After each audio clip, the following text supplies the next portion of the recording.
Tolstoy's Ivan Ilyich is surprised to discover that he's going to die. It's the sort of thing he's given lip service to, no doubt, over the course of his life. But when he finally gets ill and comes up to the fact of his mortality, that his body is going to sicken and eventually die, the fact of his mortality seems to shock him, seems to surprise him.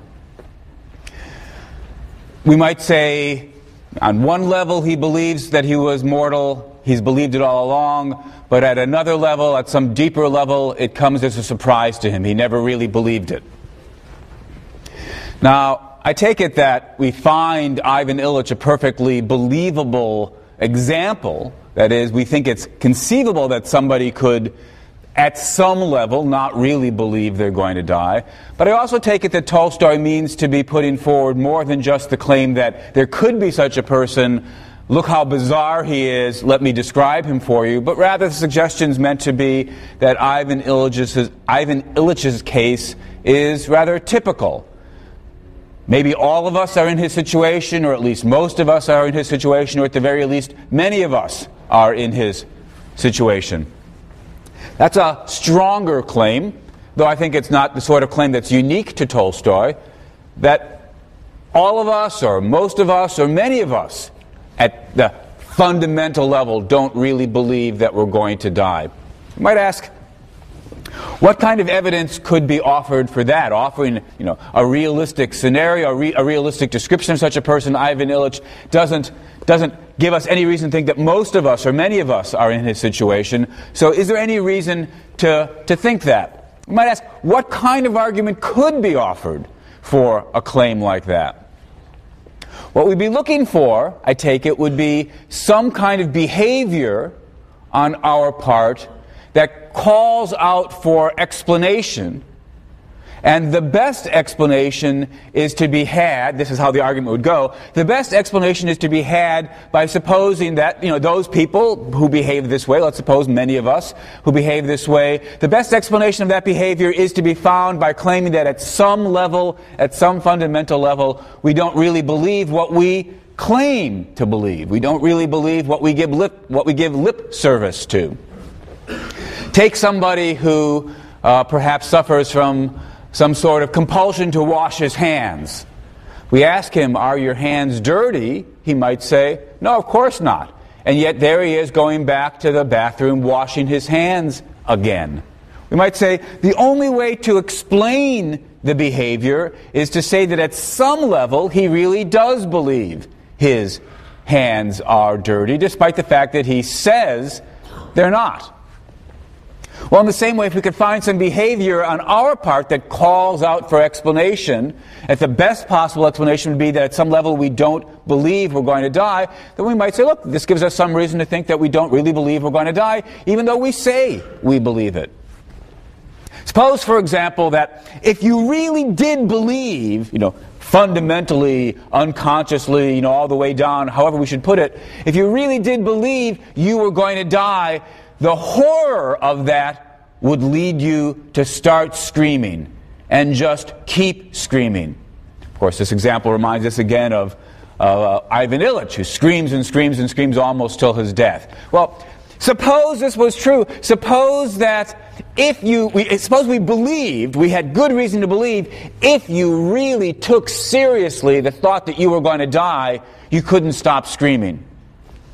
But of course, nobody here is screaming, from which we can conclude none of us really do believe, fundamentally, deep down, that we're going to die. That would be a good argument if we had good reason to believe the conditional, the if-then claim. If only you really, truly believed you were going to die, you would scream and scream and scream. That's the crucial premise, and of course, we don't have any good, as far as I can see, we don't have any good reason to believe that crucial premise. Might ask, though, is there some other behavior, something else that should tip us off, could tip us off as to whether or not we really do or don't believe that we're going to die? Well, here's the best that I can do. This strikes me as the most plausible contender for an argument like this.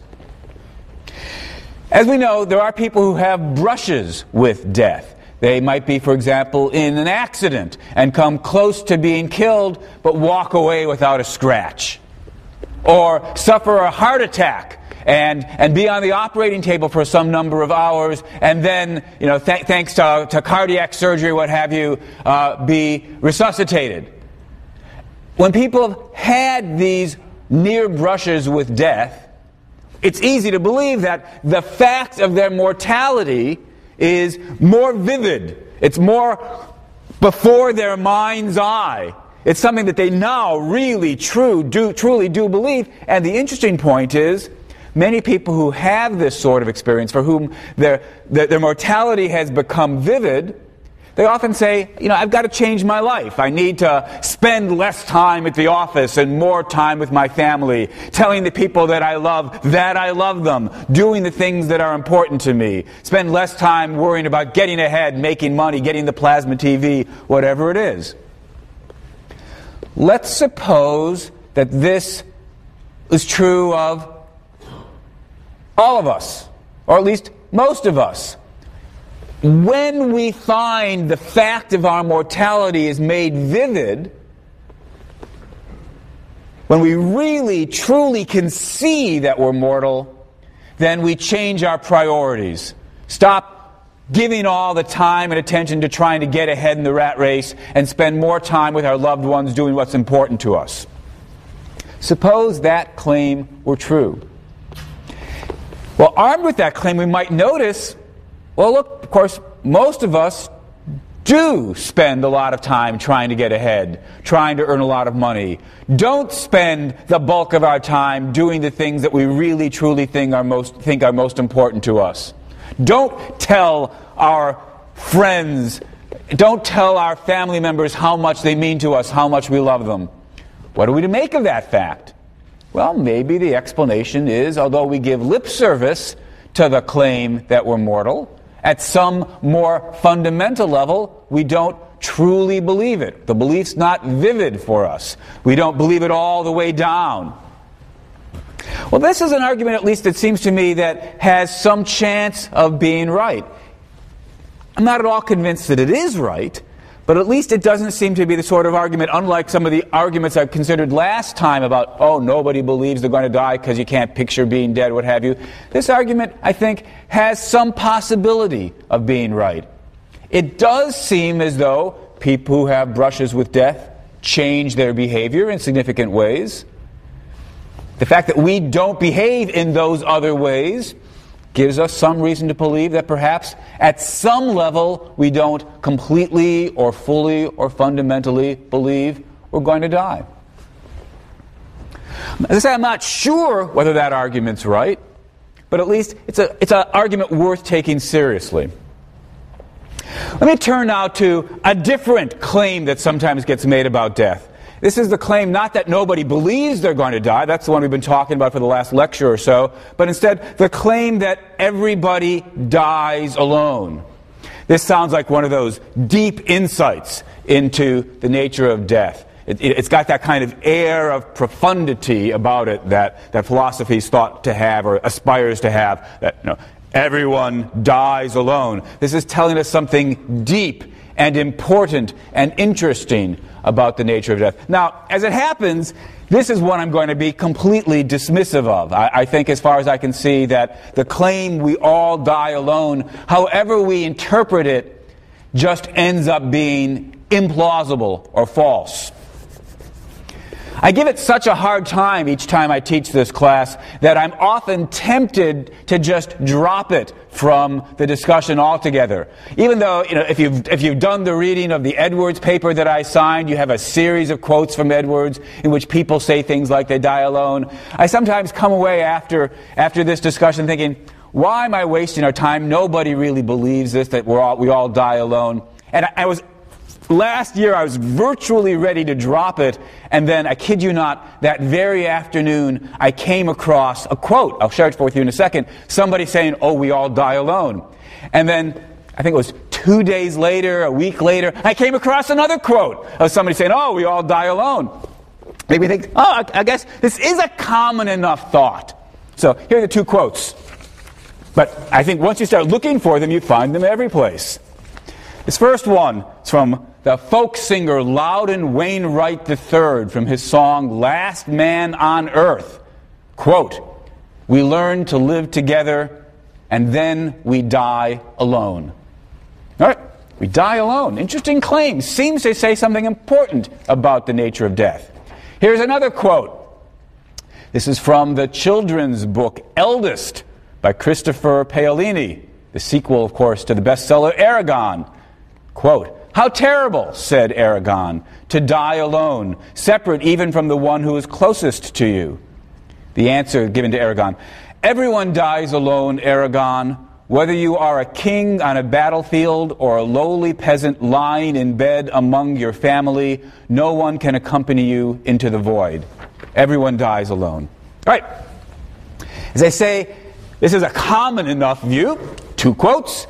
Could certainly produce others. Everyone dies alone. The trick, the question we're going to ask is, can we find some interpretation of that claim under which, first of all, it ends up being true.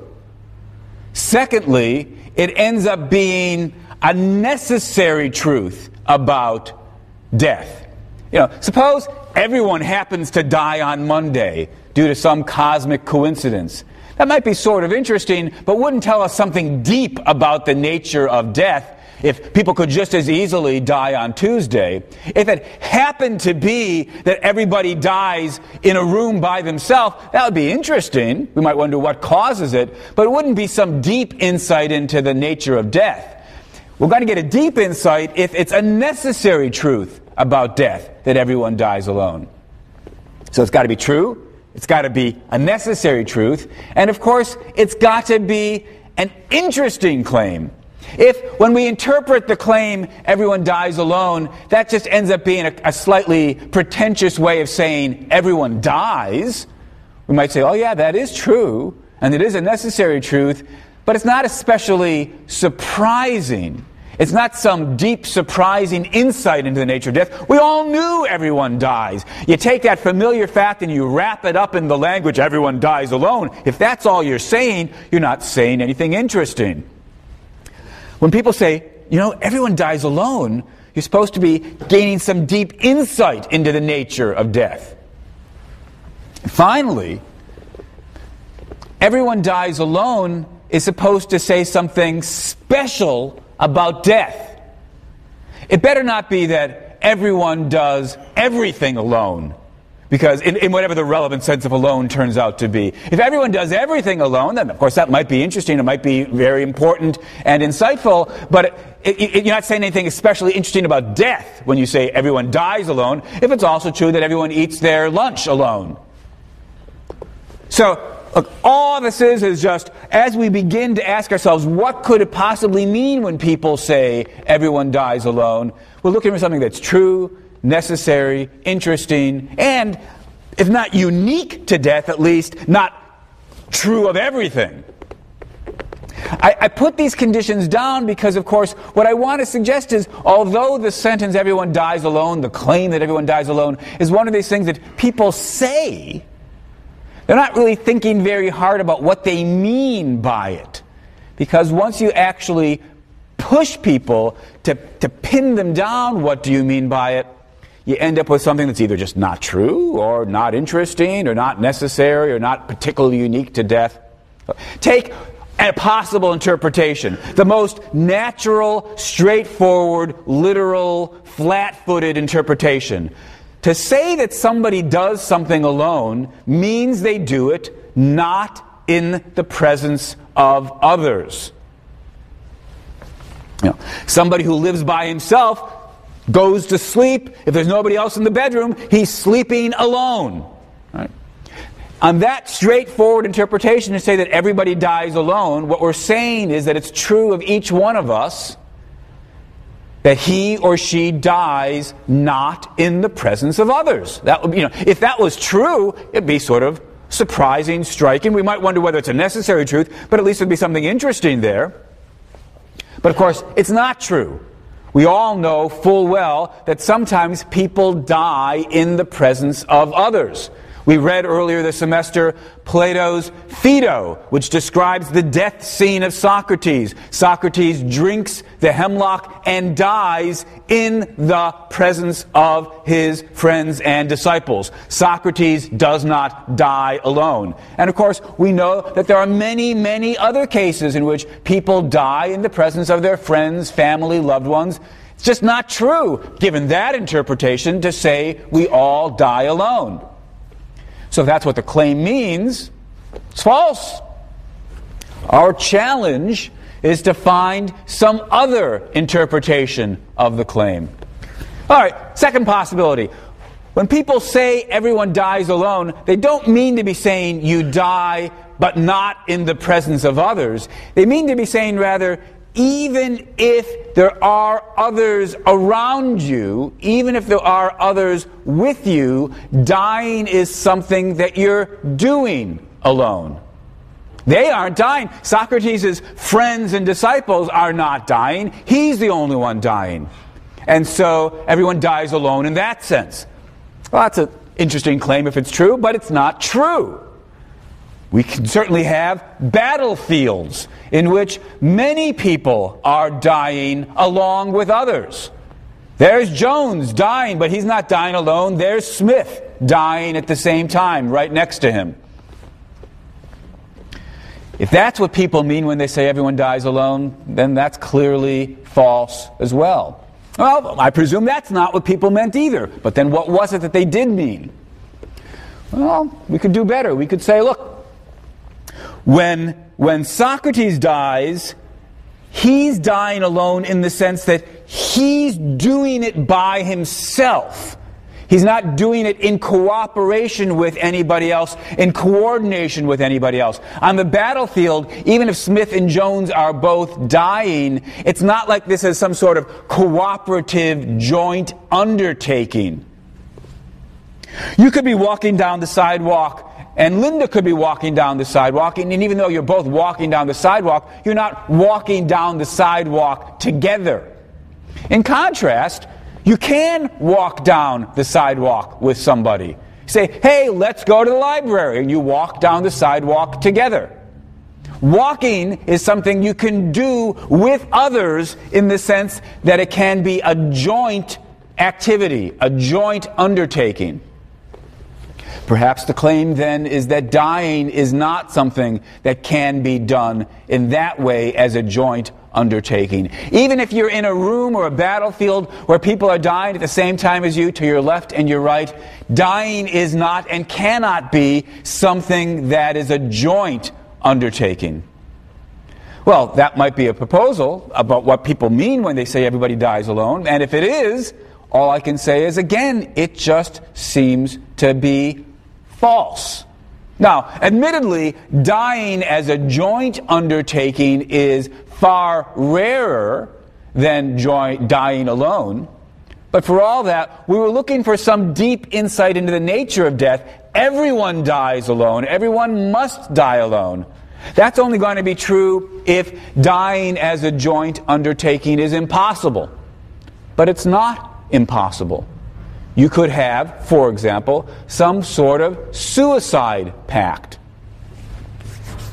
There have been cases, gruesome as they may be, in which entire groups of people drink poison together so as to die, not alone, but die together. Die as part of jointly dying, dying as a group.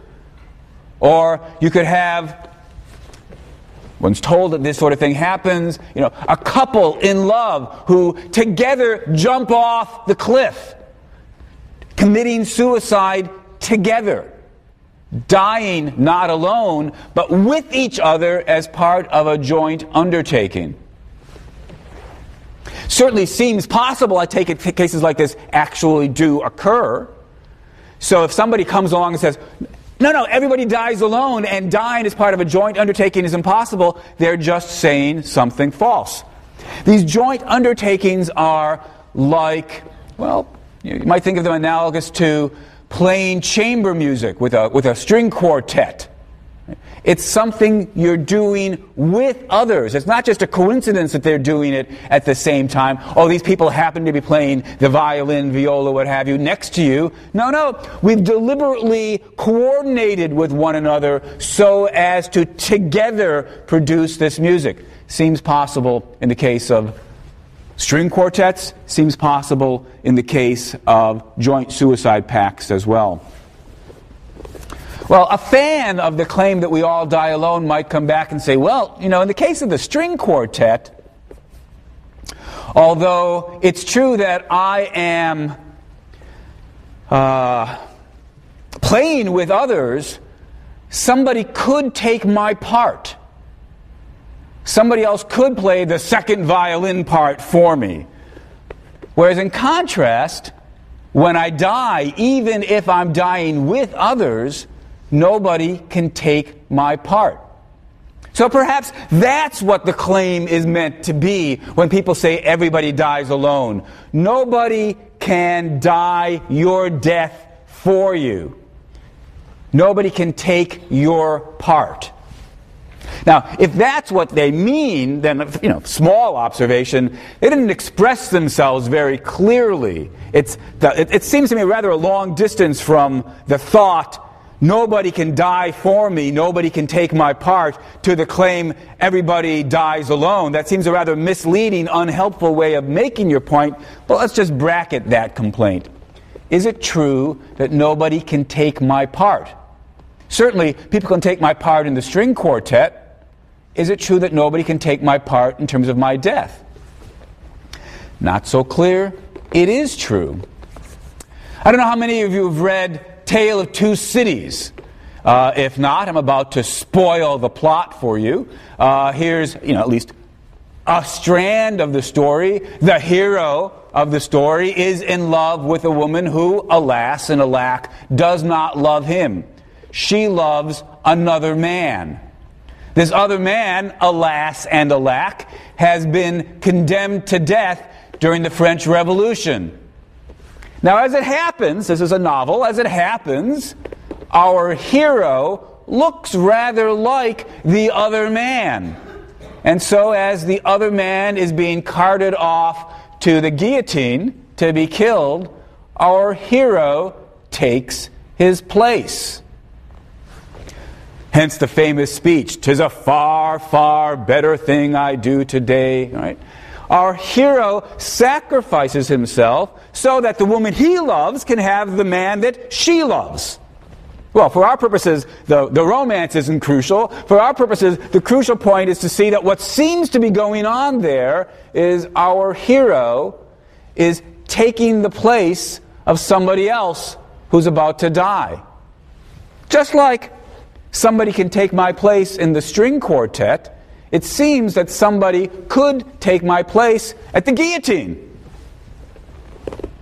In the American Civil War, there was a draft, but you could avoid it by hiring somebody to take your place, if you were rich enough.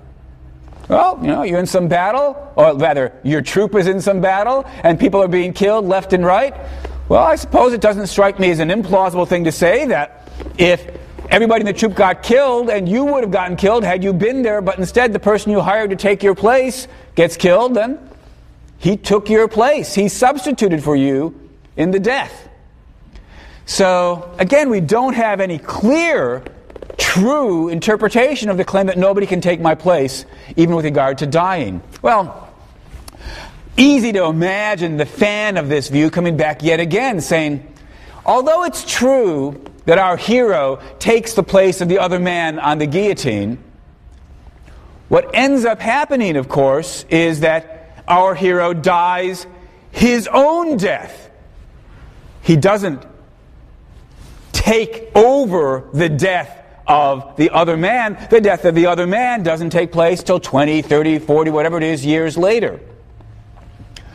Nobody can take my place at my death. Because, of course, if they take my place, they end up living, or going through, rather, their death, not my death. My death is something that only I can undergo. Now again, that's an interesting claim if it's true. At least seems to be an interesting claim. Seems to say something interesting about death. Again, I want to just notice that it's a rather odd thing to try to express that point in the language everyone dies alone.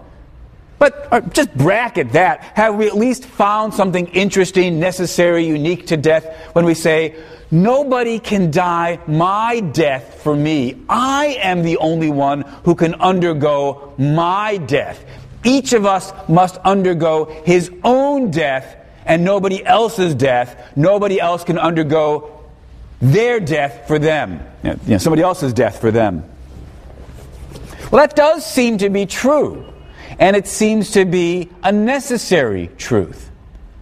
But we're not quite done. Is it saying something deep and interesting about the nature of death? Is it something fairly unique to the nature of death, that nobody can die my death for me? Actually, I don't think it is. Consider getting your hair cut at the barber. Now, of course, somebody else can take your slot.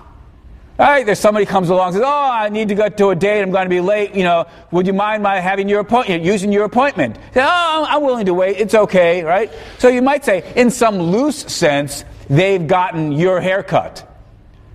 But of course, as it ended up, they didn't really get your haircut, they got their haircut. Think about haircuts. Nobody can get my haircut for me.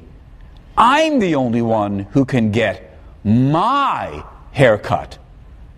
If somebody else tries to get my haircut, they just end up getting their own haircut. Of course, it's not just special about haircuts. Talk about getting your kidney stones removed. Nobody else can get my kidney stones removed for me. I'm the only one who can get my kidney stones removed for me. Think about eating lunch. Nobody can eat my lunch for me. If somebody else tries to eat my lunch, it becomes their lunch. They've eaten their lunch for themselves. Nobody can eat my lunch for me except for me. If you think about it, it's true about just about everything. Maybe indeed everything. You emphasize the word my enough, nobody can do much of anything for me and still have it be my such and such. In short, even though it's true that nobody can die my death for me, this isn't some deep insight into the special nature of death. It's just a trivial grammatical point about the meaning of the word my. All right, remember where we're at. We're looking for interpretations of the claim, everyone dies alone. And by now we've gone rather far afield in the search for an interpretation of that claim, but we have not yet been able to find a claim, an interpretation which is true, interesting, fairly special about death as opposed to trivially true about everything, and giving us some relatively interesting insight into the nature of death. I can't see it for the claim, everyone dies alone. At least not if we try to take these claims fairly literally, or take them to be sort of metaphysical claims about the nature of death. But maybe I've just been flat-footed here in thinking that this is some sort of claim about not being with others or things I do by myself. Maybe the claim we all die alone is intended as a kind of metaphor. It's not that we all really do die alone. It's that when we die, it's as though we were alone. It's like being alone. Maybe the claim we all die alone is a psychological claim. That the psychological state we are in when we die is similar to loneliness. It's similar to the feeling of being alone that we have in various situations. Now, that would be interesting if it was true. Is it true that when we die, we all die having this feeling of loneliness? Or perhaps feeling of alienation? It's easy enough to imagine somebody who is surrounded by other people as he's dying, and yet for all that feels removed, distant, alienated from the others, feels lonely even in the crowd. Is that true of all of us? Remember, we're looking for a claim that makes it true that everyone dies alone. Is it true that everyone dies feeling distant and removed? Maybe it was true of Ivan Illich. Right? Ivan Illich progressively grows more and more distant from his family and friends, who indeed remove themselves psychologically from him. He faces his death with a feeling of alienation and being alone. It's a metaphor, but still an important insight into his psychology. Question we have to ask is that true of everybody? Is it true that everybody dies alone in this psychological sense? Doesn't seem to be true. First of all, just notice the obvious point that sometimes people die in their sleep, unexpectedly. They weren't ill, they just die of cardiac arrest while they're sleeping. Such a person presumably is not feeling lonely or alienated while he dies. Well, you might say, okay, what we meant was anybody who's sort of awake while they're dying dies alone. That's not true either. You're crossing the street, talking to your friend, engaged in lively discussion, so lively you don't notice the truck that's about to hit you. Truck hits you, you die painlessly and immediately. Well, were you feeling alienated and distant during your final moments? No, doesn't seem right either. So it certainly doesn't seem true to say that everybody dies feeling these psychological feelings of loneliness. Well, maybe what we should have to do is revise the claim yet again. Everybody who dies awake, realizing that they're dying, facing the fact that they're dying, we all, of whom that's true, we all die alone as long as we realize we're dying. That would take care of the sleep case, that would take care of the truck case. Is the claim true then? It would still be interesting if it was true, even given those restrictions. But it doesn't seem true then either. Again, just recall Socrates. Socrates is engaged in philosophical discussion with his friends, knows he's about to die, he's drunk the hemlock, he's sitting there saying goodbye to everybody. Doesn't seem alienated, doesn't seem to be feeling distant and alone. It just doesn't seem true that everybody who knows they're going to die and is facing their death feels lonely. Another example of this is another philosopher, David Hume, whom we'll be reading end of the semester. We'll be reading his essay on suicide. Hume died, had an illness. He was quite sociable to the end. He used to bring people in to sit around his deathbed, talking about various matters with him. He was sort of cheerful and pleasant to the end. And there's, as far as I can see, no reason at all to believe that he was feeling lonely, feeling distant, feeling alienated from the people who were keeping him company. So the psychological reading doesn't do any better as far as I can see. Well, maybe there's some other interpretation, and I invite you to reflect on the question. Is it true that we all die alone? Is there some way of understanding that claim where it's true, a necessary truth, fairly special and unique, if not altogether unique, at least fairly special about death, showing us some deep insight into the nature of death, as opposed to some trivial insight about the way the possessive first-person pronoun my works? I can't find it. So despite the fact that the claim we all die alone is one of these things that one hears, I think it's just nonsense. I think it's people talking without giving a moment's thought to what they meant when they said it. All right. Where are we? For the first half of the course, we've been engaged in metaphysics, broadly speaking. We've been trying to get clear about the nature of the person, what we're composed of, so that we could then try to get clearer about the nature of survival and identity of persons, so that we could think about the nature of death, metaphysically speaking. What happens when we die?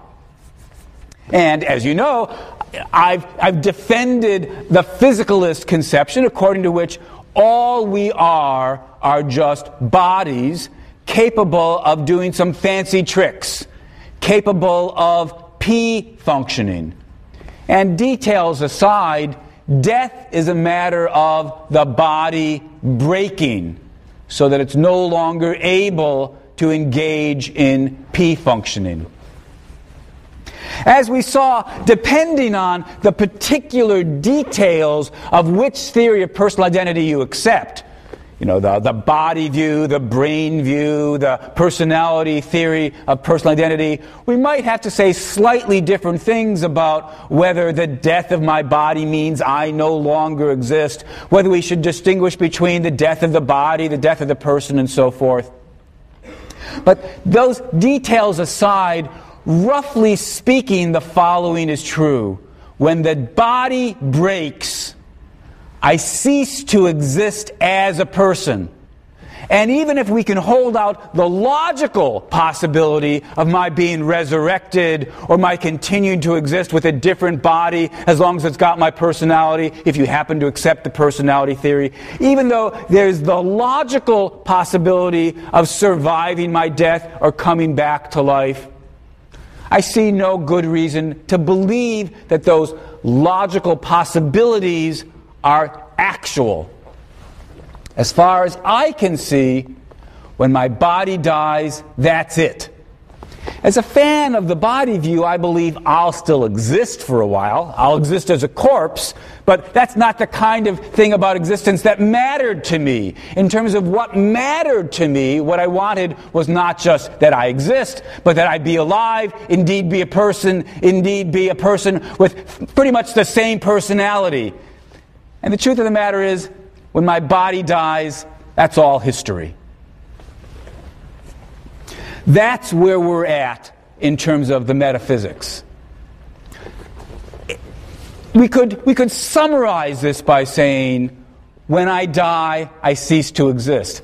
That's a little bit misleading, given the view I just sketched, where even though I'm dead, I still exist for a while as a corpse. But those issues won't concern us in what we're about to turn to.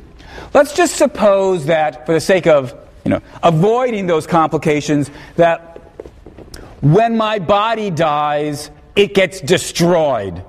And so the very same moment will be the end of my body, the end of my existence, the end of my personhood. Let's suppose that my personality doesn't get destroyed any sooner than the death of my body. We've got the end of my existence. Here I am going along.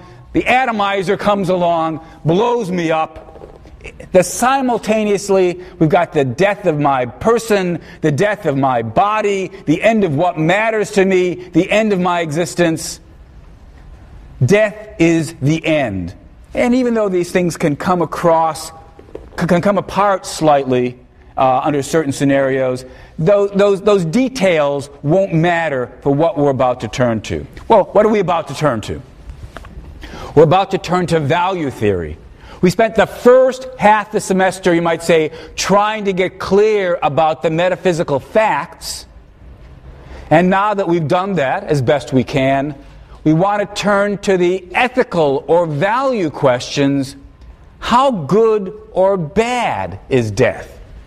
Why is, take it we all believe death is bad. Why is death bad? How can death be bad?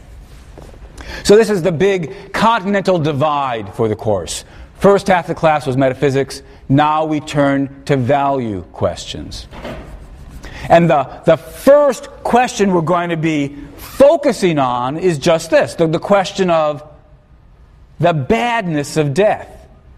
How and in what ways is death bad? I take it most of us do believe that death is bad. That's why we wish, maybe some of us believe, but at the very least the rest of us, many of us, hoped there were souls so that death wouldn't have to be the end. If death is the end, that seems to be horrible. So we're going to turn to questions like this. How and in what ways is death bad? And then we're going to turn to the question, is it really true that immortality would be good? And eventually we turn to some other value questions about if death really is the end, should we be afraid of death? I take it that fear of death is quite common, but we can actually evaluate different emotions and think about whether these emotional responses are appropriate or not. So we can ask whether or not fear of death is appropriate. We'll turn eventually to the question, how should we live in light of the fact that death is the end? And the last question we'll turn to is, could it ever make sense to kill ourselves? So these are the kind of moral or value questions we'll be concerned with till the end of the term. But the first one is simply, is death bad, as we typically take it to be? And if so, what is it about it that makes it bad? So, again, I'm going to suppose here on out that the metaphysical view that I've been sketching is right. That physicalism is true, the death of my body is the end of my existence as a person. Death is my end. Well, if that's right, how can it be bad for me to die? After all, once I'm dead, I don't exist. If I don't exist, how can it be bad for me that I'm dead? It's easy to see how you might worry about the badness of death if you thought you would survive your death. And if you believed in a soul, then you might worry about, oh gosh, what's going to happen to my soul after I die? Am I going to make it up to heaven? Am I going to go to hell? You might worry about how badly off you're going to be once you're dead. Question makes perfect sense. But it's often seemed to people that if we really believe that death is the end, and that's the assumption that I'm making here on out, if we really believe death is the end, how can death be bad for me? How could anything be bad for me once I'm dead? If I don't exist, can't be bad for me. Well, sometimes in response to this thought, people respond by saying, look, death isn't bad for the person who's dead. Death is bad for the survivors. John's death isn't bad for John. John's death is bad for the people who loved John and now have to continue living without John. John's death is bad for John's friends and family. When somebody dies, we lose the chance to continue interacting with the person. We're no longer able to talk with them, spend time with them, watch a movie, look at the sunset, have a laugh. We're no longer able to tell our troubles with them and get their advice. We're no longer able to interact with them. All that's gone when somebody dies. And the claim might be, that's the central bad of death.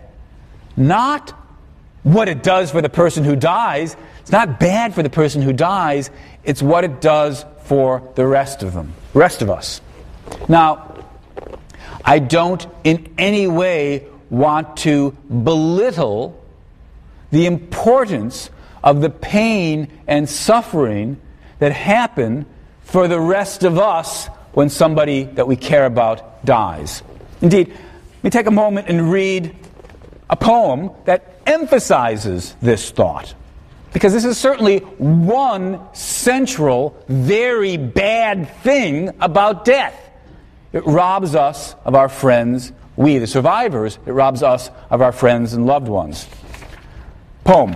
Poem is called Separation. It's by the German poet Friedrich Gottlieb Klopstock. This is in one of the essays you'll be reading later in the semester by Walter Kaufmann. He quotes it, Death Without Dread. Poem, as they say, is Separation. You turned so serious when the corpse was carried past us. Are you afraid of death? Oh, not of that. Of what are you afraid? Of dying. I, not even of that. Then you're afraid of nothing? Alas, I am afraid. Afraid. Heavens, of what? Of parting from my friends. And not mine only, of their parting too. That's why I turned more serious even than you did, deeper in the soul, when the corpse was carried past us. The poem's called Separation. According to Klopstock, the crucial badness of death is losing your friends. When they die, you lose them. As I say, I don't in any way want to belittle the central badness of that, but I don't think it can be at the core in terms of what's bad about death. I don't think that can be the central fact about why death is bad. And to see this, let me tell you two stories. Compare them. Story number one. Your friend is about to go on the spaceship which is going to do the exploration of Jupiter or whatever. And they're going to be gone for years. Years and years. So it takes so long that by the time the spaceship comes back, 100 years will have gone by. Maybe it's not Jupiter, it's farther away. Worse still, after about 20 minutes after the ship takes off, all radio contact between ship and Earth will be destroyed. Won't be possible because of the speed. It's not going to Jupiter, it's going to some other planetary system. So all possibility of communication will be destroyed. Now, this is horrible. You're losing your closest friend. You will no longer be able to talk to them, share the moments, get their insights and advice. You'll no longer be able to tell them about the things that have been going on. It's the same kind of separation that Klopstock was talking about. It's horrible and it's sad. That was story number one. Story number two, just like story number one, the spaceship takes off, and about 15 minutes later, it explodes in a horrible accident, and everybody on the spaceship, including your friend, is killed. Now, I take it that story number two is worse. Something worse has taken place. Well, what's the worst thing? We've got, of course, the very same separation we had in story number one. I can't communicate in the future with my friend. They can't communicate with me. But we had that already in story number one. If there's something worse about story number two, and I think it's pretty clear there is something worse, it's not the separation. It's something about the fact that your friend has died. Now, of course, this is worse for me as somebody who cares about my friend, that he's died, but the explanation of what's bad for me in his having died is the fact that it's bad for him to have died. And the badness for him isn't just a matter of separation, because that we already had in number one. We couldn't communicate with him, he couldn't communicate with us. If we want to get at the central badness of death, it seems to me, we can't focus on the badness of separation, the badness for the survivors. We have to think about how could it be true that death is bad for the person that dies? That's the central badness of death, and that's the one I'm going to have us focus on. How could it be true that death is bad for the person that dies? That's the question we turn to next time.